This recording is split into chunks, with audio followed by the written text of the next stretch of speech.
You're listening to a download from the outdoorstation.co.uk. Number 490.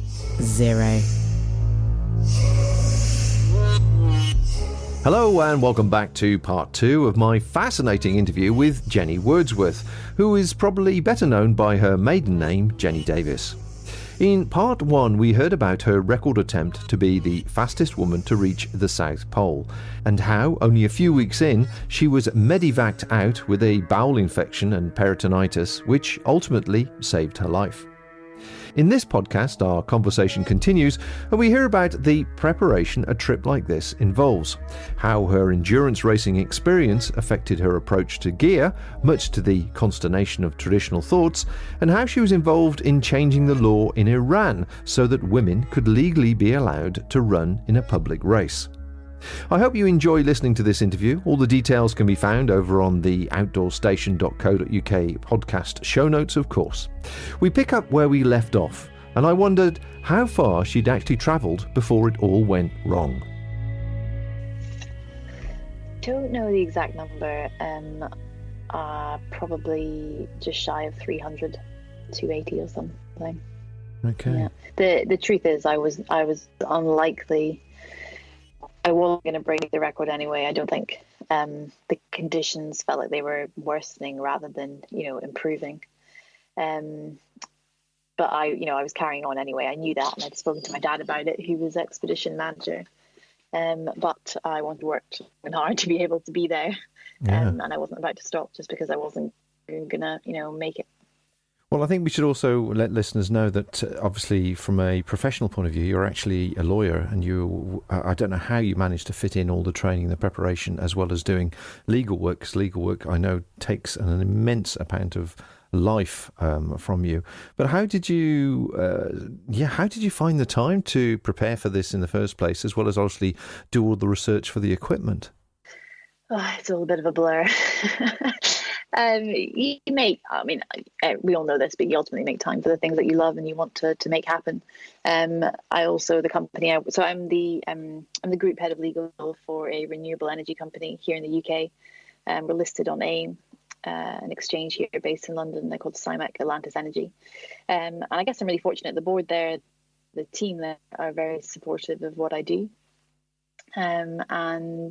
We make my absence work by getting in 1 or 2 lawyers to cover me while I'm away. But the lead up to leaving for Antarctica was incredibly tough. Fitting in all of the press obligations, the training, still doing a good job at work was really, really difficult. But I basically had no social life. That was definitely what had to go. And friends would joke that if they wanted to see me, they'd have to come out training with me and drag a tyre. And a lot of people say, it sounds like so many sacrifices had to be made, but I've never looked at it that way. This is something I wanted to do, but it was hard. It was definitely hard. Let's talk about equipment for a minute, because I know you're a bit of a gear geek, and the traditional winter Antarctic and Arctic equipment tends to be the same as it was probably 30 or 40 years ago in many respects. But I understand you really did get stuck into some equipment design or equipment modifications to actually get the weight down of the sled. Yeah, so a lot of work's spent on the stove, but actually I guess that's not from a weight perspective as much as it is from a fuel efficiency perspective. But I took every single piece of kit and looked at how, and this is kit that is, there's a balance to be struck. It's got to be kit that is tried and tested in those conditions. And so you can try and replicate that by being, I did a lot of training in Norway. I'm sure it's cold there, but it's not the same conditions as Antarctica. So first and foremost, you need to know that it will work down there. Yeah, so modifications are things like taking off all the extra bits of your backpack that don't need to be there. From memory, and it's funny how you remember all the weights. I think that saved me 80 grams. From the food perspective, that was quite major because I focus on very much a higher fat diet than most people would take. And that's because you get more bang for your buck calorie-wise. So you're getting more calorie wise and the food weighs less, and you're saving a lot of weight because you're carrying 40 days. I took 40 days worth of food with me, and that gets heavy. So that the weight for that went from, I think, about 1 kilo a day down to 800-ish grams. So you can already see that the savings are huge. And really, I mean, take something as simple as the toilet roll you need to have out there. Finding the lightweight, like what is the most lightweight available toilet roll there is. And it's just applying that to absolutely everything you need out there. You need emergency equipment to fix things when they break. You need replacement parts of the tent in case that breaks, in case it blows away. You need bits to repair the bindings in your ski if there's any problems with that. And I guess the usual weight of someone doing an expedition like this, and there isn't a huge amount to base it on. There's only been about, I think I would have been like the 6th or 7th woman to reach the South Pole. And more men have done it, I think 25, 26 overall. So there's not a huge amount of data you can look at, but mostly people's sleds would weigh about 110 to 130 kilos. And mine of the starting blocks was 72. So it makes a huge difference being able to get it down to that weight. And actually looking back, I probably could have reduced it by another 3 to 4 kilos. But that's obviously only now knowing what I know, having been through it. Certainly, a lot of our listeners will have their ideas of how they pack their bags and what gear they take for most of their expeditions or their personal challenges or trips, whatever you want to call it, really. And I'm just curious to know if you have the same formula, even in those conditions, such as most long-distance hikers, for example, will have obviously what they wear during the day and then some dry stuff for the night. They'll have a couple of extra layers of insulation. They'll have the appropriate camping equipment to ensure that they are comfortable and it's able to cope with the conditions. I understand what you're saying about the sort of spare parts and the breakages part, but would that sum up the contents of your clothes and your kit bag, or did you have multiple layers of clothing just in case one item failed? So on the clothing side, I was very lightweight. I had one of what I needed. I think I had one spare lightweight down jacket, but that was it. I don't think you need extra clothes. Like a lot of people like having backups and backups, or more comforts. I really had no kind of comforts at all. I had a toothbrush, which I cut in half, so it was tiny amount of toothpaste. But yeah, it was just keeping everything as absolutely lightweight as possible. In terms of sleeping, I had the Thermarest Ridge Rest, just the usual one you get in any camping store. And on top of that, I had an inflatable mattress, the down one, so to really insulate you from the cold. Kind of got double layers going on there, and a -40 Western Mountaineering Bison sleeping bag. I decided, and that you could get that a little bit lighter, to be honest, but I decided sleep was so important for an expedition like this, and I was incredibly comfortable every single evening. So yeah, that's a sleeping arrangement that probably came to about 2 kilos roughly. And then the rest of your sled is made up of the fuel, the food, and they're probably the two heaviest things. You have to calculate a daily amount of fuel to take with you, and then not use more than that, obviously. And the rest of the kit is just like you said. To be honest, it is just what a normal hiker might have in there, just really, really lightweight and no kind of modern comforts in there. I did ski with a backpack on me, which is more of a safety, and the harness was connected to the backpack dragging the sled, and inside the backpack there would be a spare satellite phone, a spare compass, some ropes, some carabiners, and some food, and a big expedition down jacket. And that was just in case you fell in a crevasse, or something happened for some reason, you lost your sled, and you'd have in there what you needed to get an emergency call in and be warm and well fed for a few hours. Cool, that's really interesting. Thank you for that. That's really interesting. Okay, so let's move on from obviously this expedition. It sounds like it was obviously a great experience. Unfortunately, obviously, it didn't turn out as you wished. But having said that, you're still alive, so there's a positive. That's always a good thing. And it's interesting that you actually, a lot of the things you're talking about, you've approached from a adventure racing point of view, ultras point of view, in the sense that you've looked at everything you take on ultra marathons like the Marathon des Sables, etc., and applied that concept to the equipment and the way you approach this. Just as still sort of hovering on the subject, did many people raise an eyebrow when you did that? You approached it that way? Yeah, it's funny you asked that. They definitely did.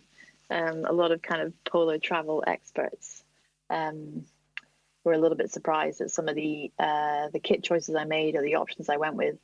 And I'm all about getting information from people who are more experienced than you. And in polar expeditions, nearly everyone was.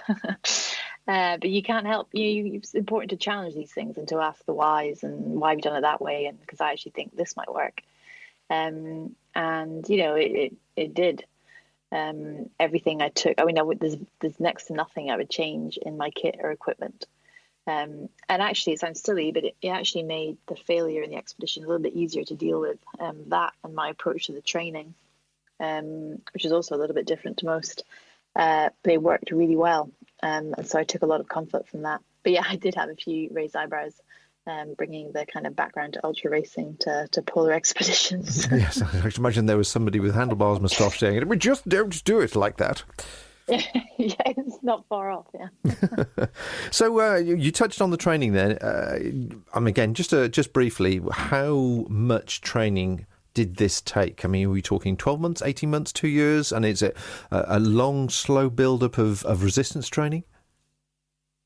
Yeah, so I guess I wasn't starting from nothing with a background in long distance running. It's quite strength and conditioning is a big part of my training anyway, but really focusing for Antarctica was probably about 6 months out.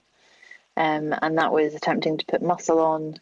I had to gain a lot of weight before I went there, which was fun actually. And it's really, really boring training, if I'm honest. It's many, many hours at low intensity, so the heart rate's fairly low. Just dragging heavy things, and you can do it in the outdoors, which I prefer to do. Dragging tires on a harness, that replicates it really well because you get the drag. So it's really hard on tarmac, for example. Probably the toughest conditions you can do it on. It's also great to do it on the beach, or grass is really difficult to drag your tires along. So we do that a lot. And it got to the point actually where even our dog, if he sees the tire now, he runs away from it. Because he remembers being taken out on 8 hours at a time to drag. But fitting in with work, I would only do the kind of really long sessions, obviously at the weekend, get up really early. But it does mean your life and your other half life kind of all become about you and your training, and trying to fit it all in. Weightlifting's incredibly important. Putting muscle on, getting strong. For the repetitive nature of what you're doing, for 40 days. Well, I didn't do the full 40 days, but skiing for that long and the movement is exactly the same. You want to kind of bulletproof everything on your body, so it can get you through what you're about to ask it to do. You're listening to the outdoorstation.co.uk.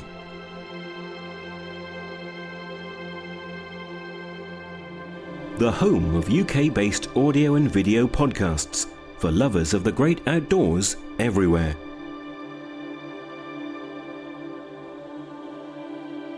I noticed recently on your Instagram page you're doing squats with, or deadlift rather, with a rather interesting weight, and you're a very slight person, aren't you? You must be 5'4", 6", something like that. I am 5'10". Oh, I do apologise. Tell the person to take the picture from a different angle. Yeah, I think I was really bending down in the deadlift position, but no, I'm pretty tall. Let's touch on the ultra marathons now. You've done the Marathon des Sables, you've done the Arctic Ultra, the Iran Silk Road, and that I'll come to that in a second, and the Cape Wrath Ultra, which is an interesting little run. But in particular, you've got a leaning towards, well, the Iran Silk Road was in particular what interested me. It was the first time women were allowed to run with men. Yeah, that was quite an experience. I'm an ambassador for 2 women in sports charities. One, Women in Sport, which focuses here in the UK, and the other one, Free to Run, which is more about women in different countries. And at the time, we were interested in taking part in this race. We received an invite to go out there. And then we found out that actually, I was really excited actually about meeting some local women who'd also be taking part in the race. And this would be just fascinating to learn about Iran and what it's like for them to, to be a woman there. And then we were told, no, there won't be any women taking part. It's actually illegal. That didn't really sit that well. And thanks to the work of Free to Run and also another race organizer in that country, they spent a huge amount of time and work lobbying, and eventually the law was changed. So women were allowed to take part in this race alongside men. That was the first time in 38 years that had ever been permitted. So that was huge. But at this point, I think it was only a few weeks away, maybe up to a month until the race. And then finding women who would take part with us in the team was really quite difficult. And I guess there's a little bit of suspicion that this was actually correct. You might have a bit of paper that says, well, I should take part, but are you sure? And what happens when you guys have left and that kind of thing, which is completely understandable. You have to be very delicate about doing these kinds of things. And then we met this incredible woman called Masa Tarabi, and she just didn't care. She was taking part in this race for women everywhere in Iran, and she couldn't wait. So I coached her using WhatsApp, which was hilarious. She was just such a lovely woman, and she'd never done any running. So obviously the race was a 6-day race, 250 kilometers through the desert. So quickly got all the kit that she would need, and I flew out with it. But training wise, it was more about just completing the race. I said to her, you're just going to walk this. I don't want you to get injured, and run if you'd like, but let's just take it easy. She did it. She completed it, and she's the first Iranian woman to do so. But it was definitely the toughest event both of us have ever taken part in. On one of the days, I just don't know how we got through this, but temperatures reached 66 degrees Celsius. Oh. Yeah. And I actually, I don't recommend this race. I think they've now moved the time of year that it takes place. But it was the first year of this event being put together as my Italian race organizer, and it just wasn't safe. The water stations, I'm sure, in races, you're kind of told in these long races that the water station where they'll be. So every 10 kilometers, every 15 kilometers, and you plan accordingly. So you know how much water you have until you're going to get some more. And they kept being moved, or they weren't there. And so it was actually quite dangerous. We were running at one point with huge lumps of ice under our hats just to kind of keep the core temperature cool on the back of your neck and on your head. But it was absolutely horrific. Make no mistake. And I won that race. And then there was this just over the top crazy awards ceremony. I think by this point the Iranian government had really got on board with what they were celebrating here and really wanted to put their best foot forward, and it was an amazing event. And Masa the next day was all over the news, and she now does a lot of work in Iran. She's since set up the first Iranian women's mountaineering club, cycling club, and she is a real kind of poster girl out there for women being allowed to do these things now. She's just amazing. Wow. It gives me goosebumps whenever I talk about her. She's so brave, and just gets on with it. Doesn't she's very respectful about what the implications might be of taking it too far, but she's incredible. Yeah. Well, forgive my ignorance on the subject, and I'm sure a lot of people listening have this vision of somebody, female running in Iran, would be wearing certain type of clothing. What was she allowed to wear? So she had to be completely covered up, as you'd expect, and so did I. We were not allowed to show any skin. And I lived as a kid in Qatar for a couple of years, so I was kind of well versed in how to dress respectfully in countries like that. But Iran was a bit of a shock, actually, because it wasn't just about being covered up. The clothing had to be loose. You had to have a headscarf on, which I hadn't done before. And it wasn't that pleasant running in that kind of heat, being completely covered up. Add to your heat, surely. Yeah, it did. But, I don't mind saying this. When we were away, we only went through a few towns, and it was, we had to be incredibly strict then. Because, this is the first time they'd allowed this to happen. You want to make sure it can happen again. So you're very, very respectful. But once we were out in the real desert where there just isn't anyone there, it was the Dashi Lut Desert, then I rolled up my sleeves and rolled up my shorts a bit, because there's no one around. So there's no harm in that. And everyone did that. That was fine. But it was really, really difficult to run like that covered up. What a fascinating few years that you've had. Yeah. Now, you're also an ambassador for Free to Run and as well as Women in Sport. Can you tell me a little bit about that? So that was all of the work out in Iran. Okay. Was with Free to Run, yeah. So they tend to focus. I think now there's more of a focus on promoting female participation in Hong Kong for the refugees out there. And then the Women in Sport one I mentioned is like the UK equivalent, if you like. So they do so much in the UK, but a lot of it is focused on changing how women are portrayed in the media and sport and expeditions such as mine. But also then trying to get more female role models in front of children, boys and girls at a formative age. And they used to actually think that was around teenage years. But now they realise it's more important to get them 6-7 years old is the more critical age for young boys and young girls to kind of see females in these roles.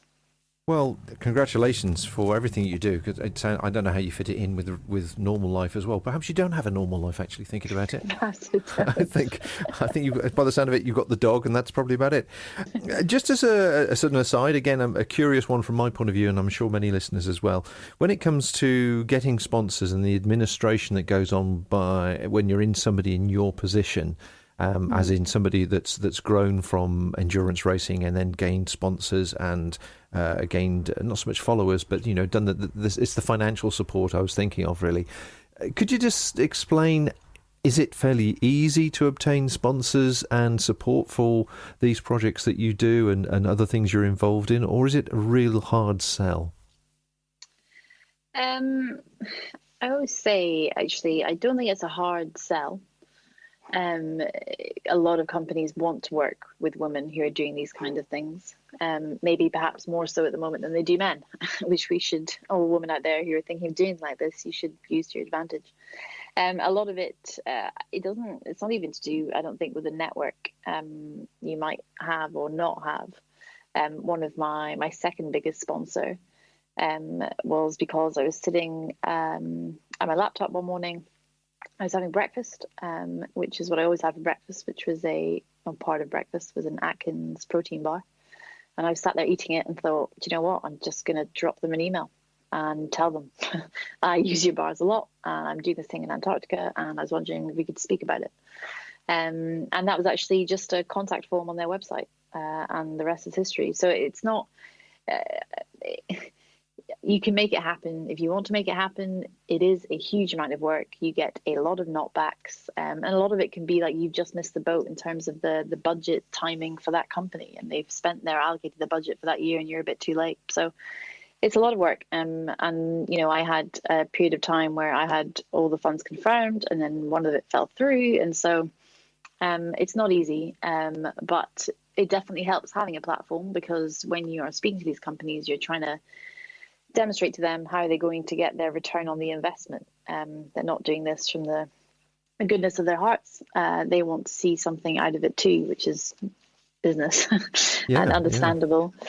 Yeah. So for me, I do have a platform online, social media, and I've been in the press a fair bit, so you can point to that, which is great. And yeah, it massively helps. That I used to be quite childish about the platform thing because I didn't really enjoy having to do that side of things. But I quickly learned that actually the women's teams, I put together these annual women's running teams every year. We focus on a different country every year. That has all been possible thanks to the platform that I have. And that's something that makes it a lot easier to work on. So yeah. No, it is. Of course, it's a huge amount of work. It took me about 2 years to put this expedition together. What do sponsors? I mean, I would say the return on investment is the important thing, but are they sort of fairly equal in regards to what they expect from you after the event? Apart from obviously during the event, you've got the name splashed everywhere and it's on your equipment, I guess, and in the photos, etc., etc. But after the event, do they have further expectations of you? They can do. I guess it depends what you've agreed with them. So my main sponsor is DHL, the logistics and delivery company, and they will have me come in, and I'll do like a keynote speaking event. I'll be part of the what we've agreed, or perhaps some executive coaching internally. It really just depends. Yeah. It's been a fascinating hour talking to you, and thank you so much for spending the time. I do have one particular question to ask you. Apart from your passion for Nando's, which I didn't touch on, of all the things I could have asked you, about your rich and full few years life doing these things, what should I have asked you? Oh gosh, that's a good question. What's next? Well, you told me not to mention that at the very beginning before we started recording. A really good question. I guess the one that I get asked a lot, and maybe it isn't the best thing to ask because I never have a perfect answer, but I'm still trying to think it through, is why do you do this stuff? It's actually, for me right now, I spend a lot of time, I guess I'm still processing what I call it's a failure, what happened out in Antarctica to me. And I'm okay with that. And I've noticed a lot of people don't really like me saying that it's a failure, which I find interesting. But to me, it's very black and white. Like, I had a goal out there and I failed in that goal. And I know there's a huge amount of successes in other ways. I actually came back and I'd gained 18% muscle mass, which is just unheard of. And like I said about the kit and the training, all that made me feel better. But I definitely had a period when I got back where I wondered if I should be this kind of person anymore. And part of that is to do with it was such a public failure. It was all over the press, and they found one photo of me looking a bit sad from somewhere, and the headline was like, "Lawyer fails at world record attempt" or something. But actually what I'm starting to realize now is that if you're going to do these kind of things, it's going to be in the press. There's probably a higher chance of you not achieving the goal because you're doing things that are quite difficult. So more important for me and for whatever comes next is actually learning, and it's not that easy, but it's learning to kind of get comfortable with the fact that you might fail again. Because no one wants to keep not achieving goals that they probably set out to do. But yeah, getting more comfortable with failure is probably quite key for me going forward. It's hard to associate everything Jenny has been through as a failure, but I guess we are all our own worst critics. My thanks go to Jenny, of course, for taking the time to talk to me and for sharing her honest thoughts on the Antarctic attempt and also her involvement with the Women in Sport charities. The fact that she's able to do all this, train, plan, prepare, deal with the social media, handle sponsors and hold down what I expect to be a demanding job is an inspiration in itself. If you want to find out more about Jenny, her wealth of endurance experience, please check out the podcast show notes over on theoutdoorstation.co.uk. Until next time, folks, take care out there and bye for now. Thank you for listening to this podcast. To hear or see more from our extensive free library, please visit theoutdoorstation.co.uk.